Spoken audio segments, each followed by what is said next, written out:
Let's begin with the Knicks have been making moves already. One of the biggest, possibly Evan Fournier, a four-year deal. How does he slot into this Knicks roster? What are you excited about the most with this guy? I'm really excited. You know, in today's NBA, you need playmakers, scorers. This is a guy who's been averaging right around 20 a game for the last 4 years.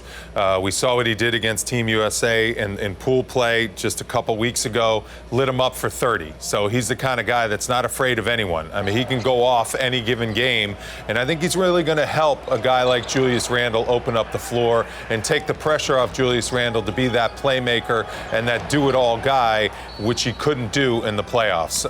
You know, I think you got him at a fair price, too.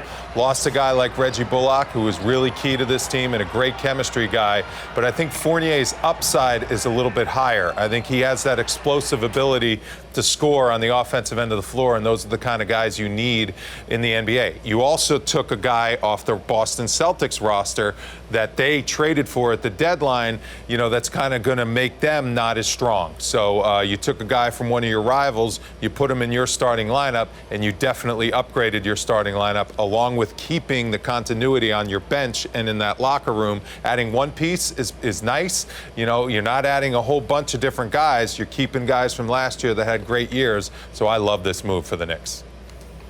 You know, Wally, you mentioned the continuity that the Knicks are coming back with next year at the end of the free agency special and just now. And the Knicks signed Derrick Rose, Nerlens Noel, Alec Burks, key pieces to this run from the past year. How important is it, especially between the Rose and Thibodeau relationship, to keep this continuity and this group together for the future?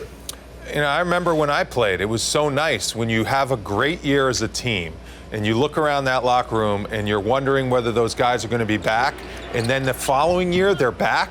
You know, you just raise the bar if you're a Knicks franchise, because the Knicks had a tremendous year, obviously, last year and just totally exceeded expectations. And now when you add some pieces and you bring the same guys back, the expectations are even higher. And that's what you want as a player. And that's what you want to build on from what you had those relationships last season. So I love what this front office is doing. I think it's given these guys the opportunities to continue to get better as a team under Tom Thibodeau's coaching.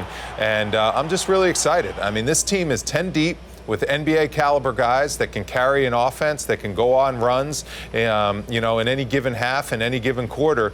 So I think the Knicks are doing some good things, and they also have a lot of flexibility in years to come. They're stockpiling draft picks. They're stockpiling assets to, if they want to make that big move for a superstar, I think they have the flexibility and the capability to make that move, because other teams are going to want these guys on this roster because they're very capable NBA assets and players.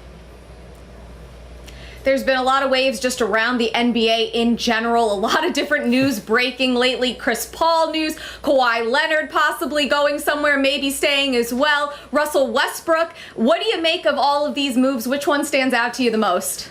Well, Chris Paul moves I think that's smart. I mean, this is a guy that needs to win a ring. He's got his best opportunity to win a ring in Phoenix. So I think he's worth every dollar that they gave him.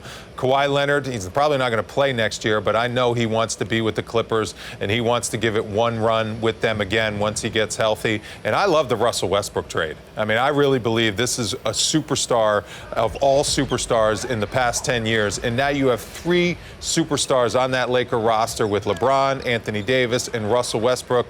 I know people say there aren't enough basketballs, but LeBron will make it work. He's made it work with big threes in Miami, with Kyrie Irving in Cleveland.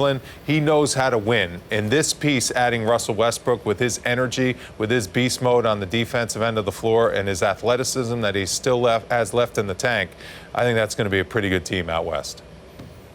You know, Wally, we didn't get to talk to you about the NBA draft yet, but let's talk about it. Last week, they traded back twice in the first round and the second round, got some very key picks. One of them, who we're going to talk to later in the show. Talk to me about what you think about the Knicks' move during draft night, especially snatching up those future picks to stockpile for a big future move. Well, first of all, the highlight of this MSG PM show, starting off on Monday night, is getting Quentin Grimes his interview. I can't wait to see what he has to say. I was really happy with that pick. I mean, this is a guy who I watched for 3 years in college. He started out in Kansas. He was a really high recruit.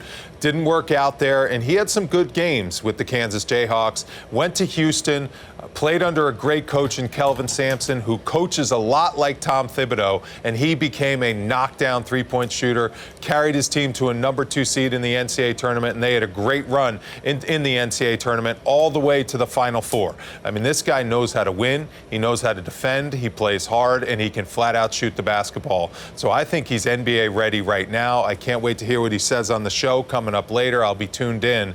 As far as the Knicks trading down, I think they just didn't see guys that they really trusted that could help them this year. So why not trade that pick till next year and then have another asset in case in the offseason one of the superstars wants out and you need to throw in a #1 draft pick in that deal to get a superstar to the Knicks. So I think they made smart moves in this draft, and they got a good player who's going to fight for minutes on this roster in Quentin Grimes. 3 picks in the second round as well. What stands out to you about those players? Deuce McBride. I mean, he was good with the West Virginia Mountaineers last year. I mean, that was a top 20, top 10 team all season long. He played under Bob Huggins, who's a great coach. This is a guy who plays his butt off on both ends of the floor every single possession. I mean, he was in the gauntlet of the Big 12. That was arguably one of the best leagues in college basketball, right up there with the Big Ten. And as a freshman, I mean, he was balling on a nightly basis, and he had this team balling.